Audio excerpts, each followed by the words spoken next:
हरे कृष्णा। जगत गुरु शिल प्रभुपाद महाराज की जय। परम पूज्य लोकनाथ स्वामी महाराज की जय। निताय गौर प्रेमानंदे। हरि हरि बोल।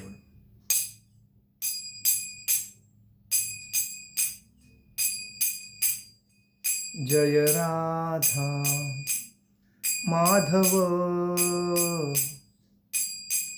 कुंज विहारी।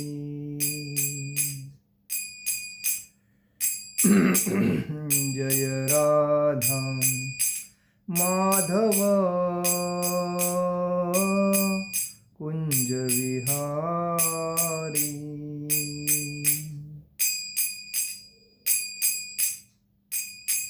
गोपीजन वल्लभ गिरिवरधारी। गोपीजन वल्लभ गिरिवरधारी। यशोदानंदन ब्रजजन रंजन। यशोदानंदन ब्रजजन रंजन। यमुना तीरा वनचारी। यमुना तीरा वनचारी। जय राधा माधव कुंज विहारी।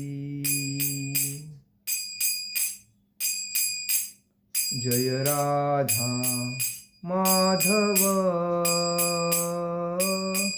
कुंज विहारी। हरे कृष्णा कृष्णा कृष्णा हरे हरे। हरे रामा राम राम हरे हरे।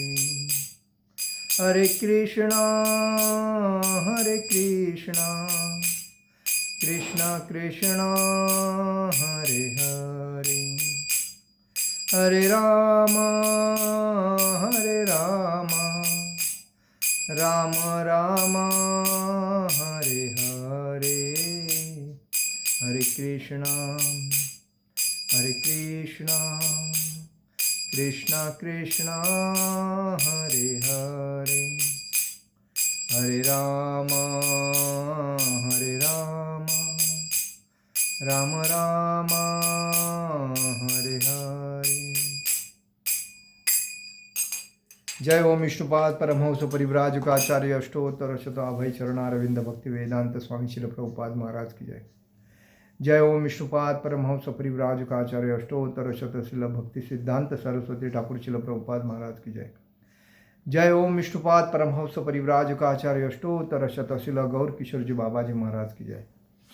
जय ओम विष्णुपाद परमहंस परिव्राजकाचार्य अष्टोत्तर शतशिल भक्ति विनोद ठाकुर शिल प्रभुपाद महाराज की जय। जय ओम विष्णुपाद परमहंस परिव्राजकाचार्य अष्टोत्तर शतशिल जगन्नाथ जी बाबा जी महाराज की जय। श्री रूप सनातन भट्ट रघुनाथ श्री जीव गोपाल भट्ट दास रघुनाथ छठ गोस्वामी शिल प्रभुपाद महाराज की जय। अनंत कोटि वैष्णव वृंद की जय। नामाचार्य शिल हरिदास ठाकुर की जय। प्रेम से करो श्री कृष्ण चैतन्य प्रभु नित्यानंद श्री अद्वैत गदाधर शिवासादि गौर भक्त वृंद की जय। श्री श्री राधा कृष्ण गोप गोपीनाथ श्याम कुंड राधा कुंड गिरि गोवर्धन की जय। मथुरा वृंदावन धाम की जय। मायापुर नवदीप धाम की जय। द्वारका धाम की जय। अयोध्या धाम की जय। जगन्नाथपुरी धाम की जय। बद्रीनाथ धाम की जय। रामेश्वरम धाम की जय। द्वारका धाम की जय। गंगा माई की जय। यमुना माई की जय। तुलसी महारानी की जय। भक्ति देवी की जय। हरिनाम संकीर्तन की जय। समवेद भक्त वृंद की जय। समवेद भक्त वृंद की जय। समवेद भक्त वृंद की जय। All glories to assembled devotee, all glories to assembled devotee, all glories to assembled devotee। Shri Guru Gauranga की जय। निताय गौर प्रेमानंदे। हरि हरि बोल। ओम नमो भगवते वासुदेवाय। ओम नमो भगवते वासुदेवाय। ओम नमो भगवते वासुदेवाय। नारायणं नमस्कृतं नरो चैव नरोत्तमं देवी सरस्वती व्यास्यं ततोदयोदिरे नष्टप्रायेषु भद्रेषु नित्यं भागवत सेवया भगवती उत्तम श्लोके भक्ति भवती नैष्टिकी कृष्णाय वासुदेवाय देवकी नंदनाय च नंदगोपकुमाराय गोविंदाय नमो नमः। आज के श्लोक में आप सभी का हार्दिक स्वागत। हम लोग चर्चा कर रहे हैं भगवद गीता के 4वें अध्याय में 29वें श्लोक पे 29 शुरुआत करते हैं। अपाणे जुहति प्राणम प्राणे पान तथा परे प्राणापान गतिरुद्ध्वा प्राणायाम परायणाम अपरे नियताहारा प्राण प्राणेषु जुहति। अपाणे जुहति प्राणम प्राणे प्राणम पानम तथा परे प्राणापान गणति रुद्धवा प्राणायाम परायणः अपरे नियताहारा प्राण प्राणेषु जुहति। अपाणे जुहति प्राणम प्राणे पानं तथा परे प्राणापाना गणति रुद्ध्वा प्राणायाम परायणः अपरे नियताहाराः प्राणा प्राणेषु जुहति।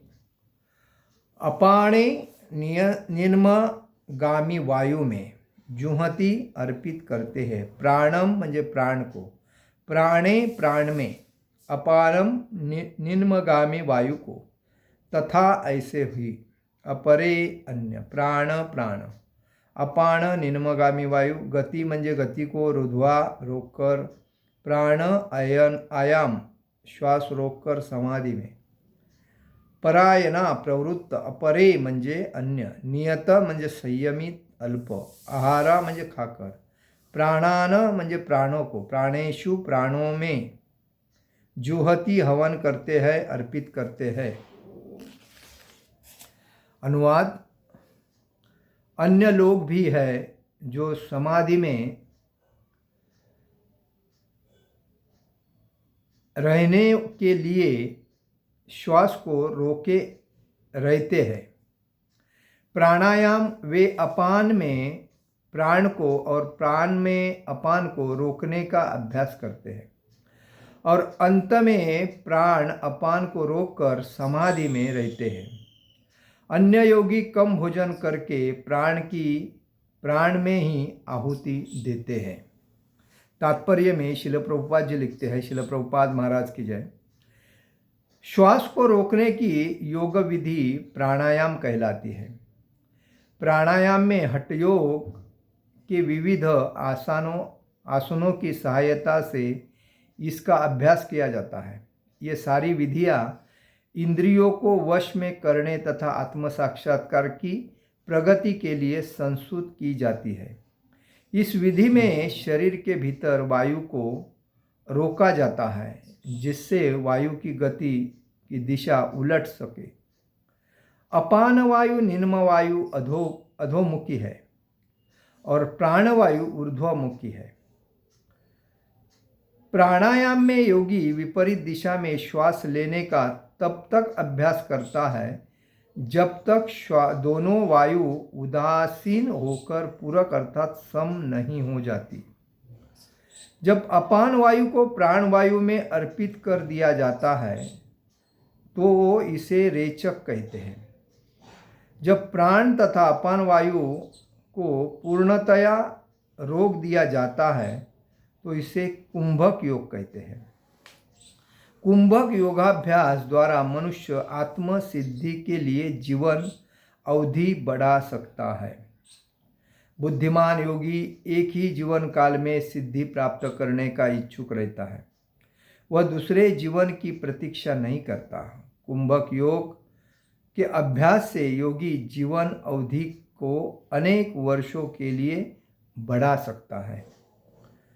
कुंभक योग के अभ्यास से योगी जीवन अवधि को अनेक वर्षों तक के लिए बढ़ा सकता है, किंतु भगवान की दिव्य प्रेमा भक्ति में स्थित रहने के कारण कृष्ण भावना भावित मनुष्य स्वतः इंद्रियों को नियंत्रा मतलब जितेंद्रिय बन जाता है, नियंता बन जाता है।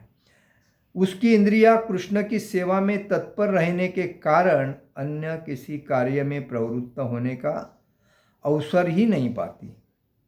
फलतः जीवन के अंत में उसे स्वतः भगवान कृष्ण के दिव्य पद पर स्थानांतरित कर दिया जाता है।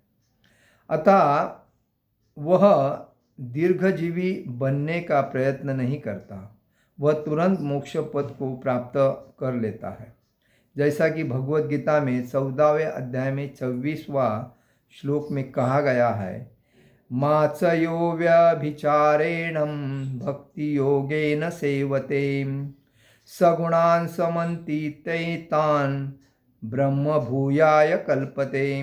जो व्यक्ति भगवान की निश्चल भक्ति में प्रवृत्त होता है वह प्रकृति के गुणों को लांघ जाता है और तुरंत आध्यात्मिक पद को प्राप्त होता है। कृष्ण भावना भावित व्यक्ति दिव्य अवस्था से प्रारंभ करता है और निरंतर उसी चेतना में रहता है, अतः उसका पतन नहीं होता और अन्यथा वह भगवत धाम को जाता है। कृष्ण प्रसादम को ही खाते रहने से स्वतः कम खाने की आदत पड़ जाती है। इंद्रिय निग्रह के मामले में कम भोजन करना अल्पाहार अत्यंत लाभदायक होता है और इंद्रिय निग्रह के बिना भवबंधन से निकल पाना संभव नहीं होता। ओम अज्ञानतिमिरान्धस्य ज्ञानाञ्जनशलाकयां चक्षुरुन्मीलितेन तस्मै श्रीगुरुवे नमः। श्रीचैतन्यमनोभीष्टं स्थापितं येन भूतले स्वयं रूपकदा मह्यं ददाति स्वपदान्तिकं। वन्देऽहं श्रीगुरु श्रीयुतपदकमलं श्रीगुरुवैष्णवांच श्रीरूपं साग्रजातं सहगण रघुनाथामतं तं सजीवं साद्वैतं सावधूतं परिजनसहितं कृष्णचैतन्यदेवं श्रीराधाकृष्णपादान् सहगण ललिता श्रीविशाखान्वितांच। हे कृष्ण करुणा सिंधु दीनबंधु जगत्पते गोपेश गोपिकाकांत राधाकांत नमोस्तुते। तप्त कांचन गौरांगे राधे वृंदावनेश्वरी विश्वानुसुते देवी प्रणमामि हरिप्रिये। वाञ्छाकल्पतरुभ्यश्च कृपा सिन्धुभ्यो च पतितानां पावनेभ्यो वैष्णवेभ्यो नमो नमः। नमो ब्राह्मणदेवाय गो ब्राह्मणहिताय च जगद्हिताय कृष्णाय गोविन्दाय नमो नमः। गुरुवे गौरचन्द्राय राधिकाय तदालये कृष्णाय कृष्णभक्ताय तद्भक्ताय नमो नमः। ओम नमो भगवते वासुदेवाय। नमो ओम विष्णुपादाय कृष्णप्रेष्ठाय भूतले श्रीमते भक्तिवेदांत स्वामिनिति नामिने। नमस्ते सारस्वती देवे गौरवाणी प्रचारिणे निर्विशेष शून्यवादी पाश्चात्य देश तारिणे। जय श्री कृष्ण चैतन्य प्रभु नित्यानंद श्री अद्वैत गदाधर शिवासादि गौर भक्तवृंद। हरे कृष्णा कृष्ण कृष्ण हरे हरे, हरे राम राम राम हरे हरे। हरे कृष्ण कृष्ण कृष्ण हरे हरे, हरे राम राम राम हरे हरे। तो आज हम लोग योग के ऊपर चर्चा कर रहे हैं। अलग अलग प्रकार के योग लोग करते हैं, जैसे उनकी इच्छा रहती है। जो शिव जी के जो भक्त होते हैं उनकी अलग अलग योग करने की आदतें होती है, मतलब तपस्या करते हैं वो। ये सब तपस्या ही है और ये सभी तपस्याओं में जैसा यहाँ कहा है, अपाणे जुहति प्राणम प्राणे पाणम तथा परे प्राणापान गति रुद्ध्वा प्राणायाम परायणा अपरे निहताहारा प्राण प्राणेषु जुहति। मतलब प्राण श्वास, जब हम नाक से जब श्वास लेते हैं तो उस श्वास को अपने उदर के अंदर रोकना पड़ता है और इसीलिए आजकल लोग योगा नहीं करते हैं और योग करने के वजह से ये जो योग श्वास लेके रोकना, ये सिद्धि उनको तुरंत मिलती है, प्राप्त होती है और उनको उसमें प्रगति होती है। लेकिन आजकल योगा नहीं करते, एक्सरसाइज नहीं करने की वजह से लोगों का श्वास फूंदता है, कभी कभी भी उनको तकलीफ होती है। तो उम्र के हिसाब से जवानी में योग करना जरूरी है। योग इसलिए भारत ने दुनिया को सिखाया योग करना। पहली दुनिया में योगा आसना करने की आदत नहीं थी, लेकिन जब से मोदी सरकार जब सरकार आई तभी उन्होंने ये योग जो आसन है योगासन उसको करने की शुरुआत करके उसका असर पूरी दुनिया में पड़ा और इसके लिए वो योग दिन अभी मनाया जाता है।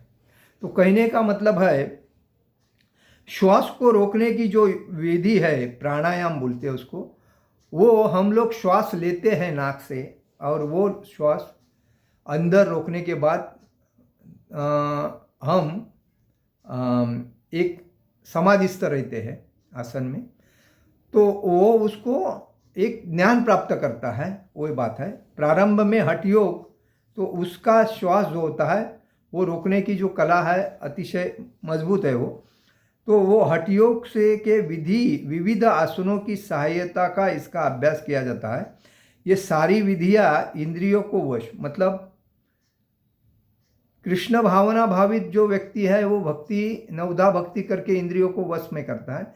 लेकिन जो कृष्ण भक्त नहीं है वो लोग अपने इंद्रियों को वश करने के लिए क्या करते हैं, जो ये योग विद्या का उपयोग करते हैं, योगासन करते हैं, जो कि योग नाक से श्वास लेना है, उसको रोकना है और एक आसन में बैठना है और उसके बाद वही श्वास को वापिस नाक से बाहर छोड़ना है। उस तब तक वो अंदर जो है वो श्वास मिक्स होता है, उससे उसको एक ये मतलब तपस्या में मजबूती आती है ये बात है। तो इसमें बताया है उसमें से उसको आत्म साक्षात्कार होता है।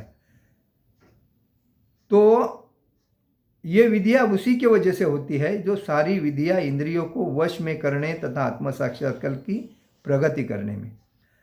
शरीर के भीतर वायु को रोकना जिससे वायु की गति की दिशा उलट सके, मतलब अंदर जाने के बाद जब रोकता है आदमी, तो जब ये बीमार आदमी अगर ऐसा करता है तो उसको तकलीफ होती है। इसलिए बीमार आदमी ने कभी श्वास रोक के अपने शरीर में तकलीफ नहीं करना चाहिए। जैसा कि हृदय विकारी है जो और डायबिटीज़ वगैरह जो लोग रहते हैं उनके लिए ये तकलीफदायक, क्योंकि इतना टाइम श्वास अंदर रुक के हमें तटस्थ रहना और तपस्या करना तो वो उसके लिए घातक है, तो वैसा नहीं करना चाहिए। तो ये उस व्यक्ति के लिए है जो निरोगी व्यक्ति है और सशक्त शरीर है, उस व्यक्ति के लिए योग्य होता है। अपान वायु निम्न वायु अधोगति है, प्राणवायु ऊर्ध्वगति है। प्राणायाम योगी विपरीत दिशा में श्वास लेने का तब तक अभ्यास करता है जब तक दोनों वायु उदासीन होकर पूरक अर्थात सम नहीं हो जाए। मतलब अंदर जो वायु है, हम लोग हमेशा देखिए स्वच्छ हवा लेने के लिए तरसते हैं, क्योंकि स्वच्छ हवा कहाँ मिलती है, जहाँ पेड़ पौधे ज़्यादा है और जहाँ समुद्र का किनारा है वहाँ ही स्वच्छ हवा मिलती है। बाकी हर जगह पे हवा स्वच्छ नहीं मिलती है, क्योंकि ये जो प्रदूषण है, जहाँ पेड़ पौधे नहीं हैं उधर प्रदूषण ज़्यादा होता है और वो हवा व्यक्ति के शरीर को तकलीफ देती है। वैसी हवा जब हम लेते हैं तो हमें आराम नहीं पड़ता है और इसीलिए हमें कभी भी समुंदर के बाजू में जाके हवा लेना जरूरी है। बहुत से लोग देखिए अपने अपने बड़े बड़े फ्लैट्स समुंदर के किनारे लेते हैं, क्योंकि समुंदर से जो हवा आती है वो एकदम शुद्ध होती है और प्योर होती है। अगर एक महीने में आदमी टीबी से या कैंसर से या अदर बीमारी से जाएगा, ऐसा अगर किसी को बोलता है और वो आदमी समुंदर के किनारे जाके हवा लेता है तो उसका उम्र बढ़ता है, क्योंकि वो शुद्ध हवा। इसलिए आदमी को हवा शुद्ध मिलने के लिए आदमी इधर उधर घूमते रहते हैं। तो कहने का मतलब ये है। तो इसमें बताया है कि कुंभक ये जो है योग विद्या, वो अतिशय उच्च है, क्योंकि उसमें क्या होता है कि जब प्राण तथा अपान वायु को पूर्णतया रोक दिया जाता है तो कुंभक योग में उसको आत्मसिद्धि हो जाती है। मतलब वो एक अलग ही श्रेणी में जाता है और वो उस जाके उसे जीवन, मतलब उसका जो उम्र है वो बढ़ाने की उसको प्रेरणा मिलती है। मतलब बढ़ता है उम्र, उसका अवधि बढ़ सकती है, क्योंकि वो पूर्णतः उसके इंद्रिय उसके कंट्रोल में रहती है और वो तटस्थ रहता है। दूसरे जीवन की प्रतीक्षा, क्योंकि बुद्धिमान योगी एक ही जीवन काल में सिद्धि प्राप्त करने का इच्छुक रहता है। अभी इसमें क्या बताया, कुंभक योगाभ्यास द्वारा मनुष्य आत्मसिद्धि के लिए जीवन अवधि बढ़ा सकता है। लेकिन जो ज्ञानी व्यक्ति है वो ये योग के पीछे नहीं जाता। वो क्या करता है, कृष्ण भावना भावित ज्वाइन करके उसमें भक्ति में तल्लीन रहता है। उसकी भक्ति में तल्लीन जो नवविधा जो भक्ति है वो जब करता है तो वो प्रत्यक्ष रूप से भगवान को देख भी सकता है और भक्ति में प्रगति करके भागवत धाम जा सकता है। इसीलिए सभी योगों में सभी योग में सबसे भक्ति योग श्रेष्ठ है। ज्ञान योग, अष्टांग योग और कर्म योग और भक्ति योग, ये जो योग है इसमें योग करते हैं, ये अष्टांग योग वगैरह जो करते हैं, लेकिन इसमें सबसे जो श्रेष्ठ है वो भक्ति है। भगवान बोलते हैं कि भक्त मामासी जानते, भक्त भक्ति से ही मुझे जान सकता है। बाकी इंद्रिय तृप्ति, इंद्रिय कंट्रोल करने के लिए बाकी लोग तपस्या करते हैं, जैसा शिव जी के भक्त है, ब्रह्मा जी के भक्त है और जो भी देवताओं के भक्त हैं वो तपस्या, देवी के भक्त हैं, तो वो तपस्या करते हैं। लेकिन इसमें महत्व की जो बात है वो सबसे श्रेष्ठ है कृष्ण भक्ति। और जो कृष्ण भक्ति है उस व्यक्ति ने नवधा भक्ति में, और उसमें जो योग है हमारा भक्ति योग, वो हमेशा नियमों का पालन करके सुबह उठ के ये चांटिंग वगैरह करके जो भक्ति में दृढ़ है उसको, और उसकी इंद्रियां भक्ति करने से तुरंत कंट्रोल में आ जाती है। देखिए शुद्ध भक्त जब होते हैं तो इंद्रिया कंट्रोल में तुरंत आ जाती है, क्योंकि हम जब ज़्यादा भक्ति में आने के बाद ज़्यादा अगर हम लोड करके अपने सर पे लेते हैं तो हमें उसमें उन्नति नहीं मिलती है, क्योंकि हम टेंशन ग्रस्त रहते हैं। तो हमारे जीवन में हमेशा भक्ति में अगर हम हैं तो हमारे जीवन में हमेशा जितनी कठिनाइयाँ, टेंशन, ये विक्त जो चीज़ें हैं उसको साइड करना चाहिए, एक एक को बाजू करना चाहिए। भगवान देखिए जब भक्त कभी भी भक्ति में आता है और भक्त की परीक्षा लेने के बाद जब भक्त अच्छा भक्ति कर रहा है तो भगवान उसके घर वालों से दूर करता है, उसकी एक चीज़ आहिस्ता आहिस्ता उससे बाजू करता है और उसको एकांत में एक अकेला करता है, जो कि उसका सबको गुस्सा आता है। और गुस्सा आने के बाद उसको घर से बाहर निकालते हैं, बाद में वो इधर भटकता है, उधर भटकता है, उधर। तो वैसा जब हो जाता है तो भगवान बोलते हैं अभी ये ठीक है, अभी इसमें कोई टेंशन नहीं, कुछ नहीं, अभी ये भक्ति बराबर कर गया। तो ऐसा होना चाहिए। हम लोग क्या करते हैं, भक्ति में आते हैं, सभी जगह की टेंशन अपने सर पे लेते हैं और भक्ति करना चाहते हैं और बोलते हैं भक्ति में उन्नति होती नहीं। तो होएगी नहीं। क्यों नहीं होएगी? क्योंकि आप माया के जाल में अभी भी फंसे हैं। आपके हाथ में भले माला है, जप माला है, धोती कुर्ता पहने हो, तिलक लगाए हो, भक्तों के साथ रह रहे हो, लेकिन आपका माला के साथ में भगवान के ऊपर ध्यान नहीं, माला के साथ में माया के ऊपर ध्यान है। तो माया आपको खींच लेती है और खींचने के वजह से आप भक्ति में उन्नति नहीं करते। श्रील प्रभुपाद जी जब बिजनेस में लॉस हो गए, नौकरी, बिजनेस सभी में लॉस हो गए, उसके बाद में उनकी पत्नी ने अपने प्रभुपाद जी ने जो भागवत गीता लिखी थी, भागवतम स्कंद जो लिखा था पहला अध्याय, तो उस अध्याय को अपनी चाय की पत्ती लाने के लिए, शक्कर और चाय पत्ती लाने के लिए उसको रद्दी वाले को बेच दिया था। और बेचने के बाद शिल प्रभुपाद जी बोलते मैंने ये जो लिख के रखा था वो किधर गया? तो बोलता मैंने तो रद्दी वाले को दे दिया। अरे भला कैसी, अभी क्या बताऊँ। प्रभुपाद उसी दिन समझ गए कि मुझे इस घर में रहना नहीं है, क्योंकि इधर मुझे भक्ति करने को मिलेगा नहीं, क्योंकि ये लोग सब खाने पीने में ध्यान रखते हैं, कोई भक्ति करना चाहता नहीं। तो प्रभुपाद ने क्या कहा, अपने गुरु का जो आदेश था वो उनके दिमाग में आया। गुरु ने उनको कहा था कि देखो अभयदास, आपको जब पैसा मिलेगा तो आप विदेश में जाके भक्ति का प्रचार करो और उधर ग्रंथ लिखो और ग्रंथ का वितरण करो। ग्रंथ वितरण करने से लोग पढ़ेंगे तो भक्ति में ज़्यादा आएंगे और भक्त बनेंगे, तो उनका जो पुनर्च जन्म पुनर्च मरण उससे मुक्त होकर वो भागवत धाम प्राप्त करेंगे।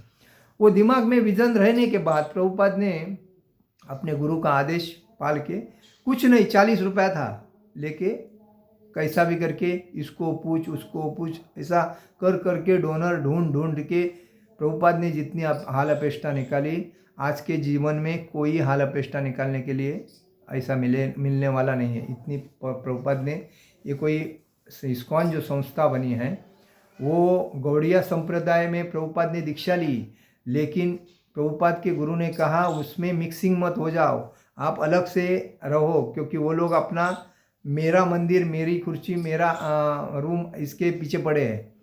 तो वो हिसाब से प्रभुपाद ने अपने गुरु का आदेश, भक्ति सिद्धांत सरस्वती ठाकुर महाराज का आदेश पकड़ के उन्होंने वो प्लान स्टार्ट किया कि अपने को अलग से भक्ति का प्रचार करना है। और उस बेसिस पे उन्होंने हर व्यक्ति को वो पूछते थे, जो मिलता था पैसे वाला, लेकिन प्रभुपाद अच्छे व्यक्ति को, मतलब जो अमीर है पैसे वाला है, उसी के साथ बात करते थे और प्रेम से बात करके उनको अपने गुरु का आदेश बता देते कि मेरे गुरु का आदेश है ये, तो मुझे ज़रा सहकार्य चाहिए। ऐसा करते करते प्रभुपाद ने, तो आज जो लोग आते हैं भौतिक संसार से इस पद के ऊपर, तो उन्होंने प्रभुपाद लीलामृत को अच्छी तरह पढ़ के आत्मसात करना चाहिए। ऐसा नहीं कि भौतिक संसार की माया का जाल है, उधर पद नहीं मिला, प्रतिष्ठा नहीं मिली तो मंदिर में आके पद प्रतिष्ठा में ज्वाइन होने का, पहचान की वजह से थोड़ा डोनेशन ज़्यादा देने का और अपना मर्जी के बेस कार्य करना, ये गलत है। तो प्रभुपाद के विचार क्या है, प्रभुपाद को आगे जाके क्या करना चाहिए। आज मैंने एक प्रभुपाद जी के जो शिष्य थे, अतिशय उनके उत्कृष्ट, मतलब एकदम नज़दीक के परम पूज्य भक्ति विकास जी महाराज जी का लेक्चर सुना, तो उन्होंने कहा था, प्रभुपाद जी का यही कहना था कि भारत देश में जो गाय वगैरह को जो काटते हैं, पशु पक्षियों को काटते हैं, उसको बंद करना चाहिए, बैन करना चाहिए, उसका पैसा ही नहीं चाहिए, कितना भी उसका टर्नओवर होने दो, लेकिन वो गलत का पैसे की वजह से अपने देश की जनता को गलत मार्गदर्शन मिल रहा है। और बेचारे गाय हमारी माता है, गाय के में 33 कोटि देवता है, और जब हम गाय की पूजा करते हैं तो हम क्या बोलते हैं, नमो ब्राह्मण देवाय गो ब्राह्मण हिताय स जगत हिताय कृष्णाय गोविंदाय नमः। ब्राह्मण और गाय और वैष्णव इस संसार में सबसे श्रेष्ठ है, और उनका सेवा, उनकी आदर सम्मान होता रहना चाहिए, उनके ऊपर कभी आँच नहीं आना चाहिए, ये उसका। तो प्रभुपाद जी ने ये कहा था, तो आज बता रहे थे वो।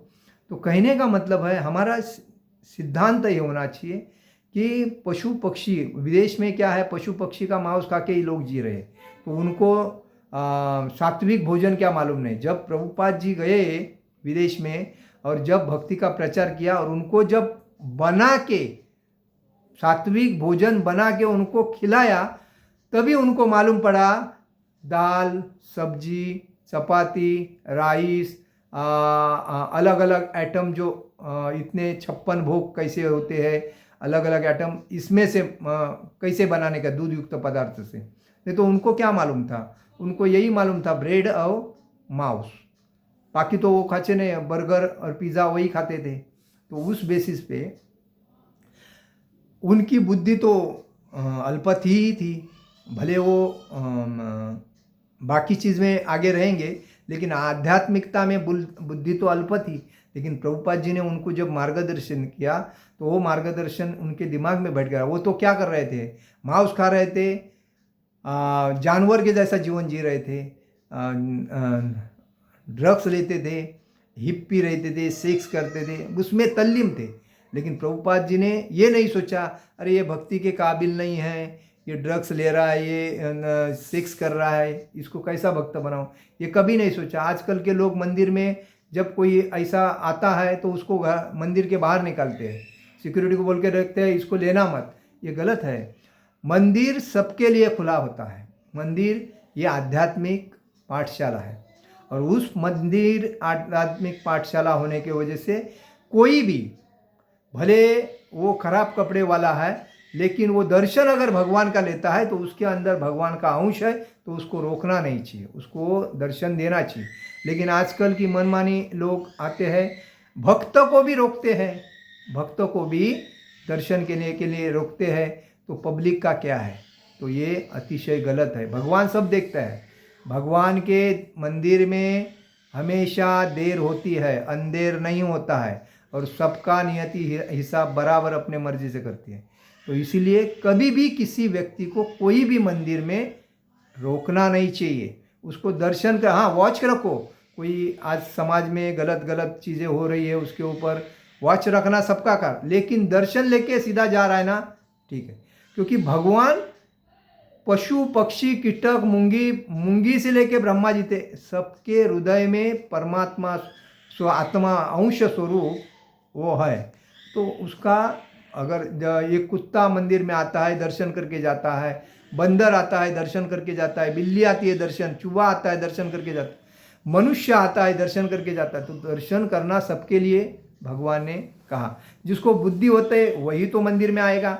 जिसको बुद्धि नहीं है भगवान से प्रेम की, तो उसके हृदय में भगवान का अंश है लेकिन आता नहीं, तो क्या किया जाए? तो ऐसे लोगों के लिए हम लोग ज़बरदस्ती नहीं करते, लेकिन मंदिर में माता जी अलग अलग, तो ये बात है, तो ये होना जरूरी है। तो कहने का मतलब है, प्रभुपाद जी का मतलब था सभी दुनिया में जितने लोग हैं वो सभी भागवत धाम प्राप्त करें, ये उनका सभी वैष्णव बने और सभी भागवत धाम प्राप्त करें।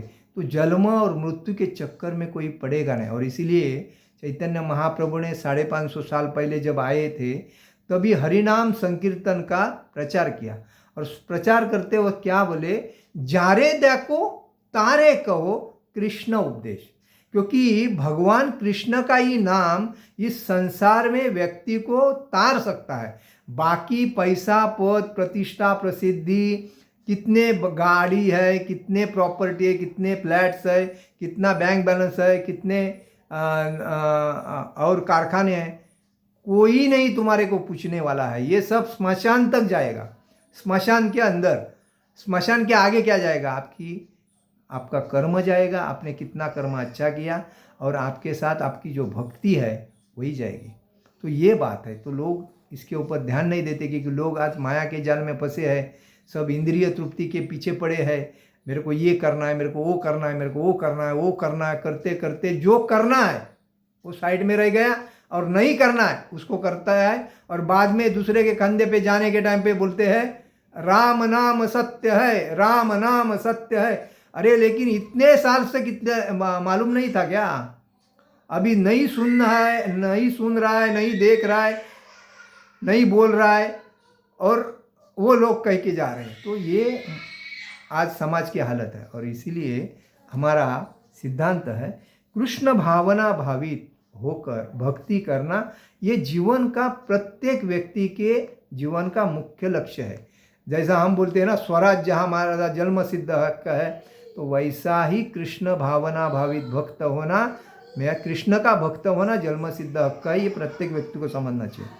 तो इसमें इसीलिए कहा है बुद्धिमान योगी जीवन काल में सिद्धि प्राप्त करने का इच्छुक रहता है, वह दूसरे जीवन की प्रतीक्षा नहीं करता है। जो बुद्धिमान है वो कृष्ण भक्ति में आके वापिस पुनरच जन्म पुनरच मरण इस चक्कर में नहीं जाता है। वो क्या करता है, भगवान की दिव्य प्रेमा भक्ति में स्थित रहने का कारण कृष्ण भावना भावित मनुष्य इंद्रियों को नियंत्रण म्हणजे जितेंद्रिय है उनको नियंत्र करता है, अपने मुट्ठी में करता है। उसकी इंद्रियां कृष्ण की सेवा में तत्पर रहने के कारण अन्य किसी कार्य में प्रवृत्त होने का अवसर ही नहीं पाती। मतलब भगवान कृष्ण में अगर आपकी पूर्ण सा निष्ठा रह गई, पूरा ध्यान रह गया, भाव भगवान के प्रति पूर्ण हो गया, तो फिर आपको कोई बाकी नहीं रहता। फलतः जीवन के अंत में उसे स्वतः भगवान कृष्ण के दिव्य पद पर स्थानांतरित कर दिया जाता है। देखिए, जब वो व्यक्ति जीवन का लास्ट के मोमेंट में आता है और वो जब हरे कृष्ण मंत्र बोलता है, हरे कृष्णा कृष्ण कृष्ण हरे हरे, हरे राम राम राम हरे, उस वक्त विष्णु के दूत जो चतुर्भुज वाले वो उसको अपने धाम में लेके जाना के लिए आते हैं। जैसा कि अजामिल का एक उदाहरण है। अजामिल कौन था? ब्राह्मण था, लेकिन ब्राह्मण होने के बाद हमेशा ब्राह्मण की सेवा, भगवान की सेवा करता था। लेकिन एक दिन ऐसा ही जा रहा था जंगल से, तो उसको एक बगीचे में दोन प्रेमी, एक प्रेमिका और एक प्रेमी, दोन प्रेम करते वक्त देखा उसने। तो एक झाड़ के पीछे छुप के वो देख रहा था कि वो क्या कर रहे हैं। तो वो शरीर सुख की लालसा में दंग रह गए थे, वो अपना आनंद ले रहे थे। तो आनंद लेते लेते इसके जीवन में ऐसा उसको लगा, अरे मैं भक्ति कर रहा हूँ, इसमें तो भगवान की भक्ति कर रहा हूँ, इसमें आनंद तो नहीं है, लेकिन वो देख कितना कितना आनंद ले रहा है। तो उसकी इंद्रिय एक्टिव होने के बाद उसने क्या किया, एक वेश्या से शादी की।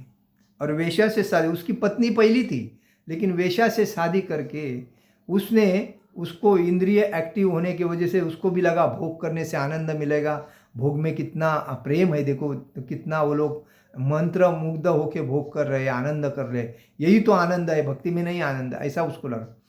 लेकिन जब उसके घर में ब्राह्मण आए थे तो उन्होंने कहा था कि संत आए थे, उन्होंने कहा था कि ये जो उनको अजामिल ने जब एक वेश्या से शादी की थी, तो उस वेश्या के साथ उसने इंद्रिय भोग करने के बाद उसको एक पुत्र हुआ था। तो पुत्र का क्या नाम रखना है? तो साधु संत तभी हर घर में जाते थे, ये माधुगिरी करने के लिए। तो वैसे ही साधु उनके घर में आए थे, तभी उन्होंने साधु को कहा था, देखो मेरे को पुत्र प्राप्ति हुई है। तो साधु ने कहा उसका नाम नारायण रखो। तो नारायण रखने के बाद वो हमेशा उसको नारायण नारायण से पुकारता था, नारायण नारायण से पुकारता था। तो ऐसे में ही जब उसका उम्र हो गया, तो उम्र होने के बाद जब उसको मालूम पड़ गया अभी मेरा शरीर छूटने वाला है, तो अभी क्या किया जाए। लेकिन वो हमेशा भगवान का नाम नहीं लेता था, लेकिन लड़के का नाम लेता था। क्या बोलता, ये नारायण इधर आओ, ये नारायण वो लेके आओ, ये नारायण ये करो, ऐसा नारायण नारायण बोलता था। तो हुआ क्या, जब उसका लास्ट स्टेप आया तो वही मृत्यु के वक्त उसने नारायण को बुलाया, हे नारायण इधर आ, ऐसा बोल के उसने शरीर छोड़ा। तो उसमें दोनों दूत आ गए। कौन से? यमदूत भी आ गए, विष्णु दूत भी आ गए। यमदूत बोलने लगे ये तो पापी था, बहुत गलत काम किया था, वो तो हम इसको यम लोग में लेके जाएंगे।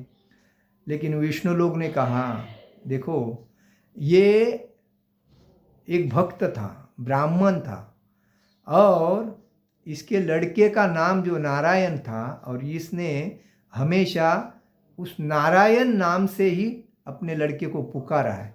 और ये जब शरीर छोड़ रहा था तो इसके मुंह से क्या निकला? ए नारायण निकला। नारायण, नारायण का मतलब भगवान विष्णु। तो ये नारायण शब्द लिया, मतलब जो उच्चार किया है भगवान का नाम, तो इसको हम विष्णु लोग लेके जाएंगे। आप यमदूत में नहीं लेके जा सकते, वो नरक में नहीं जा सकता है, क्योंकि वो भक्त था और उसने मृत्यु के वक्त नारायण, इसीलिए कहते हैं जब मृत्यु के वक्त हरे कृष्णा बोलता है, नारायण बोलता है, तो उसका भागवत धाम निश्चित है। और ये बात है, तो कहने का मतलब है ये भक्त ही उसको प्राप्त कर सकता है, बाकी योग शक्ति से कोई प्राप्त नहीं कर सकता है भागवत धाम। बाकी सब वापिस पुनरच जन्म पुनरच मरण, आदमी योग इंद्रियों को कंट्रोल करने के लिए योग करते हैं, लेकिन हम लोग इंद्रियों को भी कंट्रोल करते हैं, कृष्ण भावना भावित व्यक्ति और भगवान के धाम को भी प्राप्त कर सकते हैं। ये कृष्ण भावना भावित भक्ति की मुख्य ये देन है। और इसलिए कहा जाता है इंद्रिया कृष्ण की सेवा में तत्पर रहने के कारण अन्य किसी कार्य में प्रवृत्त होने का अवसर नहीं लेती। जीवन के अंत में उसे स्वतः भगवान कृष्ण के दिव्य पद पर स्थानांतरित किया जाता है। दीर्घ जीवन बनने का प्रयत्न नहीं करता, तुरंत मोक्ष पद को प्राप्त कर लेता है। वो क्या करता है? मोक्ष पद को प्राप्त कर लेता है। इसीलिए कहा जाता है माचयो व्यभिचारेण भक्ति योगेन सेवते सगुणान सम्मतितेत्यानं ब्रह्म भूयाय कल्पते। जो व्यक्ति भगवान की निश्चल भक्ति में प्रवृत्त है, निश्चल एकनिष्ठता, कृष्ण भक्ति के व्यतिरिक्त कुछ नहीं, जैसी ये क्या उनका नाम, प्रहलाद महाराज, एकनिष्ठ, अपने माँ के गर्भ में भगवान के बारे में पूर्ण नारद मुनि से सुनने के बाद उनके दिमाग में वही चलता था, वही भक्ति, भगवान विष्णु को सातत्य से उनकी भक्ति करते थे। उसके बाद कभी ये मुंह में नाम है लेकिन आ नहीं रहा है, ध्रुव महाराज का भी, ध्रुव महाराज ने अपने माँ की माँ ने कहा आपको भगवान को प्राप्त करके ही आपको भगवान साक्षात्कार होने के बाद आपको सब कुछ मिल सकता है। तो वो 5 साल की उम्र में ही जंगल में जाके भक्ति करने लगा। उसने भी एकनिष्ठता से भक्ति की। तो उनका भी गुरु महाराज कौन थे? नारद थे। नारद भक्ति का प्रचार करने के लिए तीनों लोगों में जाते हैं, आकाश धरती पार सब जगह पे जाता। तो उसमें जो भक्ति का जो प्रचार करता है वो सबसे भगवान को ये प्रसन्न होता है और प्यारा होता है। तो वो भगवान उसके ऊपर बहुत खुश रहते हैं जो भक्ति का प्रचार करता है। तो इसीलिए कहते हैं कि अमरीश महाराज ने अपनी सभी इंद्रियों भगवान के भक्ति में समर्पित की थी। वो बोलने के टाइम पे भी भगवान के बारे में बोलते थे, सुनने के टाइम पे भी भगवान के बारे में ही कथा सुनते थे, देखने के टाइम पे भी आंखों का उपयोग भगवान का दर्शन करने के लिए, प्रसाद ग्रहण करने के टाइम पे भी भगवान को ऑफर किया हुआ प्रसाद ग्रहण करने के लिए, भगवान के सिवाय वो कुछ नहीं, उन्होंने अपना सब कुछ दान कर दिया। तो कहने का मतलब है, जब इसीलिए बोलते हैं कि निश्चल भक्ति में प्रवृत्त होता है, वह प्रकृति के गुणों को पार कर जाता है, उसको कोई रहता है, वो तुरंत आध्यात्मिक पद को प्राप्त करता है। तो वैसा जो प्रकृति के गुण अपने में ऊपर डिपेंड है, हम क्या कर सकते हैं और क्या नहीं कर सकते अपने मन के ऊपर। हमारी अगर मन की इंद्रिया जो हमारी जो इंद्रिया है वही अगर कंट्रोल में नहीं है तो फिर भटकेगा ही मन। आंखें देखने का काम करके मन को बोलती है और मन तुरंत एक्टिव होके ये करूं वो करूं, ये चलता रहता है।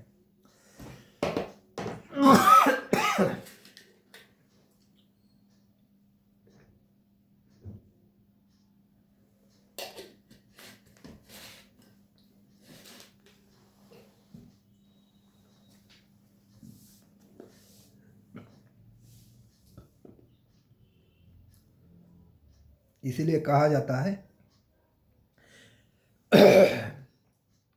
कृष्ण भावना भावित व्यक्ति दिव्य अवस्था से प्रारंभ करता है और निरंतर उसी चेतना में रहता है, अंत उसका पतन नहीं होता।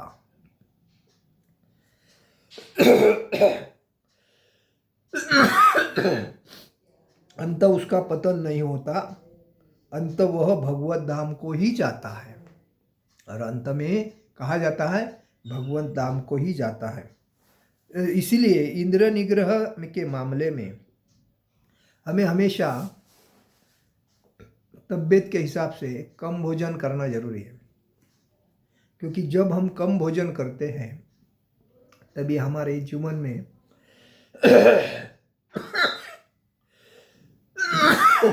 भक्ति करने में आनंद आता है।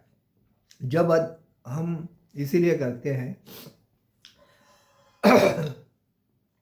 वाचो वेगम मनसा क्रोध वेगम जिह्वा वेगम उदरोपस्थ वेगम एतान वेगान यो उदरी जीव वाचो वेगम मनसा क्रोध वेगम जिह्वा वेगम उदरोपस्थ वेगम वेतान वेगान यो विषयेच धीर सर्वमति है विषयच शिष्य। जब हम कोई भी चीज़ लिमिट में करते हैं तो लिमिट में करने से हमें उसकी मुभा मिलती है, और जब ओवरटेक करके हम जब करते हैं तो हमें उसका परिणाम भोगना पड़ता है। तो इसका अल्पाहार का क्या किया है कि हम अगर थोड़ा आहार लेते हैं जितना चाहिए उतना, तो आलस्य नहीं होता है, नींद नहीं आती है, और कोई भी कार्य करने में मज़ा आता है।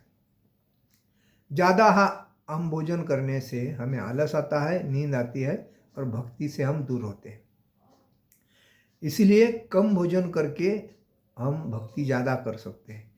लोग देखिए थोड़ा थोड़ा खाते हैं, अभी थोड़ा खाएंगे, बाद में थोड़ा खाएंगे, बाद में थोड़ा खाएंगे। जैसी भूख लगेगी वैसा खाएगा तो उसका शरीर भी अच्छा रहता है, पचन क्रिया भी अच्छी रहती है, और भक्ति करने में भी आनंद आता है, और शरीर सुदृढ़ रहता है। लेकिन जब हम ज़्यादा खाते हैं तो बॉडी स्थूल हो जाती है, बीमारी को आमंत्रण होता है, और बाद में हम कोई सदृढ़ नहीं रहते हैं, रोगी बन जाते हैं। तो इसलिए कम खाना चाहिए, अल्पाहार करना चाहिए, और शरीर को मजबूत रखना चाहिए। जो हम योगा भी कर सकते हैं और भक्ति भी कर सकते हैं, और भक्ति करते करते भगवान का नाम रूप लेके हम भागवत धाम जा सकते हैं। और इसीलिए कहा जाता है कि अल्पाहार अत्यंत लाभप्रद होता है, और इंद्रिय निग्रह के बिना वह भव बंधन के से निकल हम भागवत धाम जा सकते हैं। अदरवाइज मतलब ज़्यादा भोजन करने से हमें हमेशा सबको तकलीफ। कोई देखिए दिन भर खाते रहते हैं, उनका पचन क्रिया ही नहीं जाता है, तो बाद में वो किधर किधर साइड में होकर बॉडी फैट हो जाती है, और फैट होने के बाद उसके अंदर क्या होते हैं, रोग बनते हैं, और बाद में उसका पैसा जो कमाता है वो डॉक्टर को देने के लिए जाता है। तो इसीलिए तबीयत भी संभालनी चाहिए, और भक्ति को भी हमें उन्नति भक्ति में करके भागवत धाम प्राप्त जाना होना चाहिए। तो इसीलिए सभी योग में कृष्ण भावना भावित भक्ति योग सबसे श्रेष्ठ है, और इसीलिए हम भक्ति का प्रचार करते हैं। तो भक्ति का प्रचार करने के वक्त आप जब भी ये वीडियो आप देखते हो तो आप अपने हित संबंधी मित्र मंडली और सभी को शेयर करते रहिए। हमारा यूट्यूब चैनल भी है, और फेसबुक भी है, इंस्टाग्राम भी है, तो इस पे आप लोगों को शेयर कर सकते हैं, जो अज्ञान में तड़प रहे लोग, उनको ज्ञान प्राप्त हो, और ज्ञान प्राप्त हो के भक्ति में आए। भले वो कोई अपना है, सगा है, संबंधी है, नहीं भी है, लेकिन वो मनुष्य है, तो उसको भक्ति बताना जरूरी है। और वो भक्ति जब करेगा तो उसका जीवन सार्थक हो जाएगा। अन्यथा बेचारा माया के जाल में फंसते फंसते पुनर्स जन्म पुनर्स मरण इस चक्र में फंसेगा। इसलिए हमारा ये सिद्धांत है, हरे कृष्णा कृष्ण कृष्ण हरे हरे, हरे राम राम राम हरे हरे। जगत गुरु शिल प्रभुपाद महाराज की जय, परम पूज्य लोकनाथ स्वामी महाराज की जय, निताई गौर प्रेमानंदे, हरि हरि बोल।